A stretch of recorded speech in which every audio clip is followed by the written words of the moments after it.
କାଲି ଥିଲା ରବିବାର ଯେ ଯେହେତୁ ଏକାଦଶୀ ପଡ଼ିଗଲା ମୋ ମାମା କହିଲା ଛତୁରେ ପଛେ କିଛି କରିଦେବି, ଆଇଁଷ ଆଜି ଜମା ରଖିବନି। ସେଇ ଲାଗି ଅଧ କିଲୋ ଛତୁକୁ କିଣି ଆଣିକି ତାକୁ ଧୋଇକି ସେଥିରେ ଲୁଣ ହଳଦୀ କର୍ଣ୍ଣଫ୍ଲୋର ପକାଇ ତାକୁ ଗୋଳେଇକି ରଖିଦେଲା।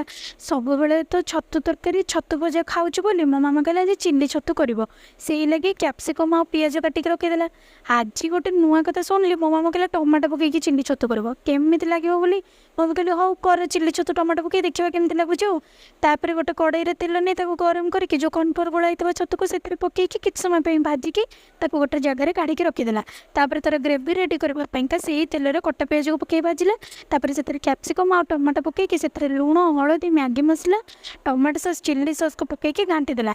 ତାପରେ ଭଜାଇ ରଖିଥିବା ଛତୁକୁ ସେଥିରେ ପକାଇକି ତାକୁ କିଛି ସମୟ ଭାଜିଦେଲା। ତାପରେ କିଛି କର୍ଣ୍ଣଫ୍ଲୋରକୁ ନେଇକି ସେଥିରେ ପାଣି ପକାଇକି ସେଇ କର୍ଣ୍ଣଫ୍ଲୋର ପକା ପାଣିକୁ ସେଇ ଛତୁରେ ପକାଇ ଦେଇ ତାକୁ ଗୋଳେଇ ଦେଲା।